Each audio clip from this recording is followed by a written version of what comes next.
Hi hello ಎಲ್ರಿಗೂ ನಮಸ್ಕಾರ. ಇವತ್ತು ನಾನು ಬೀಟ್ರೂಟ್ ಪಲ್ಯ, ಬೀಟ್ರೂಟ್ ಚಪಾತಿ, ಬೀಟ್ರೂಟ್ ಜ್ಯೂಸ್ನ ಹೇಗೆ ಮಾಡೋದು ಅಂತ ಹೇಳಿ ತಿಳಿಸ್ಕೊಡ್ತೀನಿ. ಅದೇ ರೀತಿಯಾಗಿ ಇದು ರಕ್ತಹೀನತೆ, ಹೈ ಬ್ಲಡ್ ಪ್ರೆಷರ್ಗೆ ಯಾವ ರೀತಿ ಹೆಲ್ಪ್ ಮಾಡುತ್ತೆ ಅಂತ ಕೂಡ ನಿಮಗೆ ತಿಳಿಸ್ಕೊಡ್ತೀನಿ.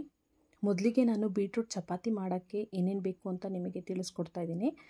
ಒಂದು ಬೀಟ್ರೂಟ್, ಹಾಗೆ ಒಂದು ಹಸಿರು ಮೆಣಸಿನ್ಕಾಯಿ, ಸ್ವಲ್ಪ ನೀರು ಹಾಕಿ ಅದನ್ನು ರುಬ್ಕೋಬೇಕು. ಬೀಟ್ರೂಟಿನ ವೈಜ್ಞಾನಿಕ ಹೆಸರು ಬಂದು ಬೀಟಾ ವಲ್ಗ್ಯಾರಿಸ್. ಬೀಟ್ರೂಟಲ್ಲಿ ಬೀಟ್ರೂಟ್ ಹಲ್ವಾ, ರಸಮ್, ಪಲಾವ್, ಜ್ಯೂಸ್, ಪಲ್ಯ, ಕಟ್ಲೆಟ್, ವಡ ಎಲ್ಲ ಕೂಡ ಮಾಡ್ಕೋಬಹುದು. ಗೋಧಿ ಹಿಟ್ಟಿಗೆ ಸ್ವಲ್ಪ ಉಪ್ಪು ಹಾಗೆ ರುಬ್ಕೊಂಡಿದ್ದಂತಹ ಮಿಶ್ರಣನ ಹಾಕಿ ಚೆನ್ನಾಗಿ ಕಲಿಸ್ಕೋಬೇಕು. ಮಕ್ಕಳಿಗೆ ಬೀಟ್ರೂಟನ್ನ 2 ಅಥವಾ 3 ದಿನಕ್ಕೆ ಒಂದ್ಸಲ ಅಥವಾ ವಾರದಲ್ಲಿ 2 ಸಲ ಕೊಡೋದ್ರಿಂದ ಜ್ಞಾಪಕ ಶಕ್ತಿ ಜಾಸ್ತಿ ಆಗುತ್ತೆ. ನಾನೀಗ ಅದನ್ನು ಕಲಿಸ್ಕೊಂಡಿದ್ದೀನಿ. ಒಂದು 15 ಮಿನಿಟ್ಸ್ ಅದನ್ನು ಹಾಗೆ ಇಟ್ಕೊಂಡ್ರೆ ತುಂಬ ಸ್ಮೂತಾಗಿ ಚೆನ್ನಾಗಿ ಬರುತ್ತೆ ಚಪಾತಿ. ನೋಡ್ತಾ ಇರ್ಬೋದು ನೀವು ಎಷ್ಟು ಸ್ಮೂತಾಗಿದೆ ಅಂತ ಹೇಳಿ. ಬೀಟ್ರೂಟಲ್ಲಿ ನೈಟ್ರೇಟ್ ಅಂಶ ಜಾಸ್ತಿ ಇರೋದ್ರಿಂದ ಅದು ಬ್ಲಡ್ ಪ್ರೆಷರ್ನ ಕಡಿಮೆ ಮಾಡುತ್ತೆ. ಇದು ಅನಿಮಿಯಾನ ಟ್ರೀಟ್ ಮಾಡುತ್ತೆ. ಅಂದರೆ ರಕ್ತಹೀನತೆ ಸಮಸ್ಯೆಯಿಂದ ಬಳಲ್ತಾ ಇರೋರು ಇದನ್ನು ಬಳಸ್ಬೋದು. ಯಾಕಂದರೆ ಇದರಲ್ಲಿ ಐರನ್ ಕಂಟೆಂಟ್ ತುಂಬ ಜಾಸ್ತಿ ಇದೆ. ಹಾಗೆ ಇದು ರಕ್ತನಾಳಗಳಲ್ಲಿ ಬಿರುಕು ಬಿಟ್ಟಿದ್ರೆ ಅದನ್ನು ಕೂಡ ಅದು ಕ್ಯೂರ್ ಮಾಡುತ್ತೆ. ಇನ್ನು ಇದು ಚಾರಣ ಪ್ರಿಯರಿಗೆ ತುಂಬಾ ಒಳ್ಳೆಯದು. ಯಾಕಂದರೆ ಇದು ಸುಸ್ತನ್ನ ಕಂಟ್ರೋಲ್ ಮಾಡುತ್ತೆ, ಶಕ್ತಿನ ವೃದ್ಧಿಸುತ್ತೆ, ಇಮ್ಯುನಿಟಿನ ಬೂಸ್ಟ್ ಮಾಡುತ್ತೆ, ಹಾಗೆ ಡೈಜೆಸ್ಟಿವ್ ಸಿಸ್ಟಮ್ನ ಕೂಡ ಇದು ಇನ್ಕ್ರೀಸ್ ಮಾಡುತ್ತೆ. ಇದರಲ್ಲಿ ಆ್ಯಂಟಿ ಕ್ಯಾನ್ಸರ್ ಪ್ರಾಪರ್ಟಿ ಕೂಡ ಇದೆ. ಹಾಗೆ ಇದು ವೂಂಡ್ ಹೀಲಿಂಗ್ನ ಎನ್ಹ್ಯಾನ್ಸ್ ಮಾಡುತ್ತೆ. ಯಾರು ತೂಕನ ಇಳಿಸ್ಕೋಬೇಕು ಅಂತ ಅಂದ್ಕೊಂಡಿರ್ತೀರೋ ಅವರು ಇದ್ರ ಜ್ಯೂಸ್ ಅಥವಾ ಇದನ್ನು ಆಹಾರವಾಗಿ ಬಳಸ್ಕೋಬಹುದು. ಮತ್ತು ಯೂರಿನ್ ಇನ್ಫ್ಲಮೇಷನ್ ಯಾರಿಗೆ ಪ್ರಾಬ್ಲಮ್ ಇರುತ್ತೋ ಅವರು ಕೂಡ ಇದನ್ನು ಬಳಸ್ಬೋದು. ಇದರಲ್ಲಿ ವಿಟಮಿನ್ ಸಿ, ಪೊಟ್ಯಾಷಿಯಮ್ ಕೂಡ ಇದೆ. ಲಿವರ್ ಫಂಕ್ಷನ್ನ ಕೂಡ ಬೀಟ್ರೂಟು ಇಂಪ್ರೂವ್ ಮಾಡುತ್ತೆ. ನೋಡಿ ಚಪಾತಿ ತುಂಬ ಚೆನ್ನಾಗಿ ಬರ್ತಿದೆ, ಎಷ್ಟು ಸ್ಮೂತಾಗಿದೆ ಅಂತ ಹೇಳಿ. ನಾನು ಅದಕ್ಕೆ ಮೂಲಂಗಿ ಚಟ್ನಿ ಮಾಡ್ಕೊಂಡಿದ್ದೆ. ನಾನು ನೆಕ್ಸ್ಟ್ ವಿಡಿಯೋದಲ್ಲಿ ನಿಮಗೆ ಮೂಲಂಗಿ ಚಟ್ನಿನ ಯಾವ ರೀತಿ ಮಾಡೋದು ಅಂತ ತಿಳಿಸ್ಕೊಡ್ತೀನಿ. ತುಂಬ ಚೆನ್ನಾಗಿದೆ, ನೀವು ಮಾಡ್ಕೋಬಹುದು. ಬೀಟ್ರೂಟ್ ಪೌಡರಲ್ಲಿ ಆ್ಯಂಟಿ ಆಕ್ಸಿಡೆಂಟ್ ಪ್ರಾಪರ್ಟಿ ಇದೆ. ಇದರಲ್ಲಿ high source of dietary fibre ಕೂಡ ಇದೆ. ನ್ಯಾಚುರಲ್ ಆ್ಯಂಟಿ ಇನ್ಫ್ಲಮೇಟರಿ ಹಾಗೆ ನೈಟ್ರಿಕ್ ಆಕ್ಸೈಡ್ ಬೂಸ್ಟರ್ ಆಗಿ ಇದು ಕಾರ್ಯನಿರ್ವಹಿಸುತ್ತೆ. ರಕ್ತನಾಳಗಳಲ್ಲಿ ರಕ್ತದ ಚಲನೆಗೆ ಕೂಡ ಇದು ತುಂಬಾ ಸಹಕಾರಿಯಾಗಿದೆ. ನಾನು ನಿಮಗೆ ನೆಕ್ಸ್ಟು ಬೀಟ್ರೂಟ್ ಪಲ್ಯನ ಹೇಗೆ ಮಾಡೋದು ಅಂತ ಹೇಳಿ ತೋರಿಸ್ಕೊಡ್ತಾ ಇದ್ದೀನಿ. ಬೀಟ್ರೂಟ್ನ ನಾನು ತುರಿದಿಟ್ಕೊಂಡಿದ್ದೀನಿ.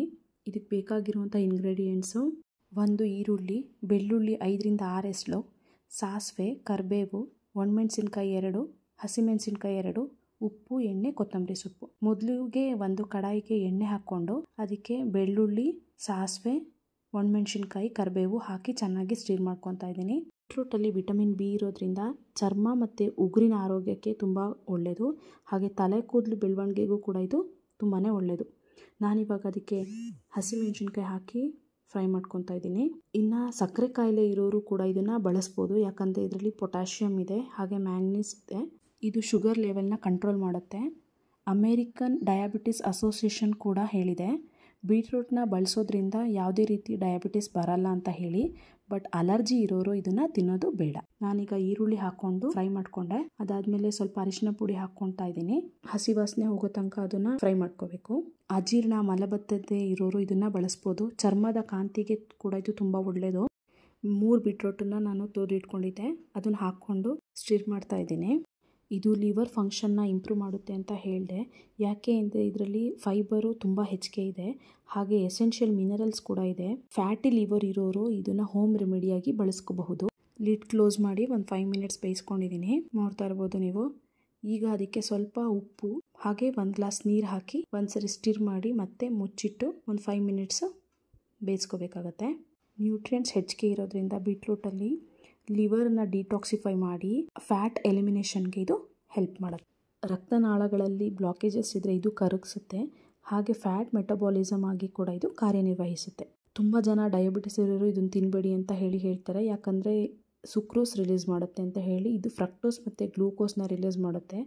ಸೊ ಹಾಗಾಗಿ ಡಯಾಬಿಟಿಸ್ ಇರೋರು ಇದನ್ನು ಬಳಸೋದು ಯಾವುದೇ ರೀತಿಯಾದಂತಹ ಪ್ರಾಬ್ಲಮ್ ಇಲ್ಲ.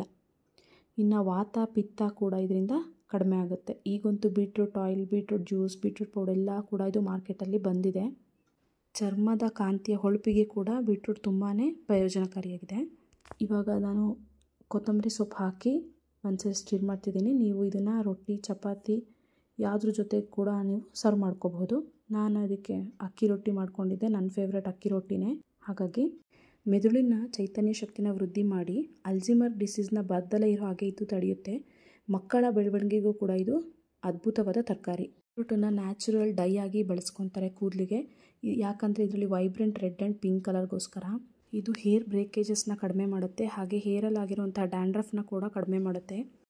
ಅಲ್ಟ್ರಾವೈಲೆಟ್ ರೇಸು ನಮ್ಮ ಸ್ಕಾಲ್ಪಿಗೆ ಯಾವುದೇ ರೀತಿ ಹಾರ್ಮ್ ಮಾಡ್ದಲೇ ಇರೋ ಹಾಗೆ ಬೀಟ್ರೂಟು ಪ್ರೊಟೆಕ್ಟ್ ಮಾಡುತ್ತೆ. ಈಗಂತೂ ಹೇರ್ ಡೈಯಲ್ಲಿ ತುಂಬಾ ಹಾರ್ಮ್ಫುಲ್ ಕೆಮಿಕಲ್ಸ್ ಕೂಡ ಇದೆ. ಸೊ ಇದನ್ನು ನೀವು ನ್ಯಾಚುರಲ್ ಆಗಿ ಬಳಸ್ಕೋಬೋದು. ಇದರಲ್ಲಿ rich in potassium, iron, electrolytes ಎಲ್ಲದೂ ಇದೆ. ಹಾಗಾಗಿ ಹೇರ್ನ ಕೂಡ ಸ್ಟ್ರೆಂಥನ್ ಮಾಡುತ್ತೆ. ಅಕ್ಕಿ ರೊಟ್ಟಿ ಜೊತೆಗೆ ನಾನು ಬೀಟ್ರೂಟ್ ಪಲ್ಯನ ಟೇಸ್ಟ್ ಮಾಡ್ತಾಯಿದ್ದೀನಿ.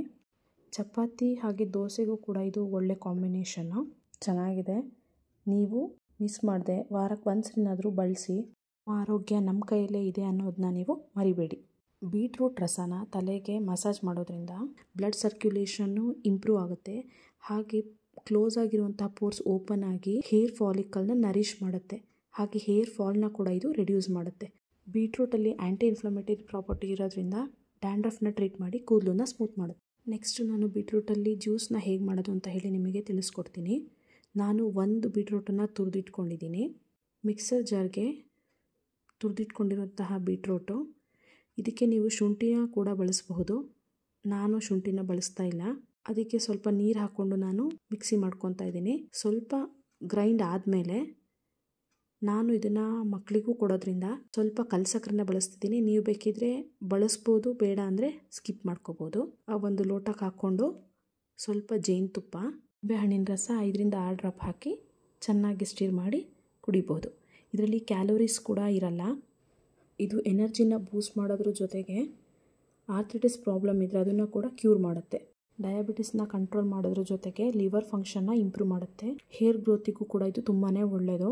ಬೀಟ್ರೂಟ್ ಪೇಸ್ಟನ್ನು ಮುಖಕ್ಕೆ ಹಚ್ಚೋದ್ರಿಂದ ಡಾರ್ಕ್ ಸ್ಪಾಟ್ಸು ಹಾಗೆ ಅನ್ಈವನ್ ಪಿಗ್ಮೆಂಟೇಷನ್ ಕೂಡ ಕಡಿಮೆ ಆಗುತ್ತೆ. ಸನ್ ಟ್ಯಾನ್ ಆಗಿದ್ರೆ ಕೂಡ ಇದನ್ನು ಬಳಸಬಹುದು. ಬೀಟ್ರೂಟನ್ನು ಸಣ್ಣದಾಗಿ ಕಟ್ ಮಾಡಿಕೊಂಡು ಒಂದು 30 ನಿಮಿಷ ಬೇಯಿಸಿ ಆ ಜ್ಯೂಸನ್ನು ಕೊಕೊನಟ್ ಆಯಿಲ್ ಜೊತೆ ಮಿಕ್ಸ್ ಮಾಡಿಕೊಂಡು 1 ಅವರ್ ಹಚ್ಚಿ ತಲೆಯಲ್ಲಿ ಬಿಡೋದ್ರಿಂದ ನ್ಯಾಚುರಲ್ ಆಗಿ ಹೇರ್ ಕಲರ್ನ ಮಾಡ್ಕೋಬಹುದು. ಹಾಗೆ ಬೀಟ್ರೂಟನ್ನ ನೀಮ್ ಜೊತೆ, henna, coffee, olive oil, carrot juice ಇದ್ರ ಜೊತೆ ಕೂಡ ಮಾಡ್ಕೋಬಹುದು. ಪ್ರೆಗ್ನೆಂಟ್ ವಿಮೆನ್ಸ್ ಕೂಡ ಇದನ್ನು ಬಳಸ್ಬೋದು, ತುಂಬಾ ಒಳ್ಳೆಯದು. ಇನ್ನು ಸೈಡ್ ಎಫೆಕ್ಟ್ಸಿಗೆ ಬಂದರೆ ಇದರಲ್ಲಿ ಆಕ್ಸಲೇಟ್ಸ್ ಹೆಚ್ಚಿಗೆ ಇರೋದ್ರಿಂದ ಓವರ್ ಕನ್ಸಂಪ್ಷನ್ ಮಾಡೋದು ಬೇಡ. ಕಿಡ್ನಿ ಸ್ಟೋನ್ ಇರೋರು ಇದನ್ನು ಬಳಸೋದು ಬೇಡ. ಆಕ್ಸಲೇಟ್ಸ್ ಹೆಚ್ಚಿಗೆ ಇರೋದ್ರಿಂದ ಕಿಡ್ನಿ ಸ್ಟೋನ್ ಆಗೋ ಸಾಧ್ಯತೆ ಕೂಡ ಇರುತ್ತೆ. ಅಲರ್ಜಿ ಇರೋರು ಕೂಡ ಇದನ್ನು ಬಳಸೋದು ಬೇಡ. ಇದನ್ನು ತಿನ್ನೋದ್ರಿಂದ ಅಥವಾ ಕುಡಿಯೋದ್ರಿಂದ ರೆಡ್ ಅಥವಾ ಪಿಂಕ್ ಕಲರ್ ವೇಸ್ಟು ನಮ್ಮ ದೇಹದಿಂದ ಹೊರಗಡೆ ಹೋಗುತ್ತೆ. ಅದಕ್ಕೆ ನೀವು ಭಯ ಪಡೋ ಅವಶ್ಯಕತೆ ಇಲ್ಲ. ಮಾರ್ಕೆಟಲ್ಲಿ ಬೀಟ್ರೂಟ್ಸ್ನ ತುಂಬ ಪ್ರಾಡಕ್ಟ್ಸ್ ಇದೆ. ಅದರಲ್ಲಿ face mask, capsules, liquid, oil, lip balm, lip gel ಎಲ್ಲದೂ ಇದೆ. ನ್ಯಾಚುರಲ್ ಆಗಿ ಬಳಸೋದು ತುಂಬ ಒಳ್ಳೆಯದು. ನಿಮಗೆ ಈ ವಿಡಿಯೋ ಇಷ್ಟ ಆದರೆ ದಯವಿಟ್ಟು ಲೈಕ್ ಮಾಡಿ, ಶೇರ್ ಮಾಡಿ, ಸಬ್ಸ್ಕ್ರೈಬ್ ಮಾಡಿ. ಥ್ಯಾಂಕ್ ಯು, ಧನ್ಯವಾದಗಳು.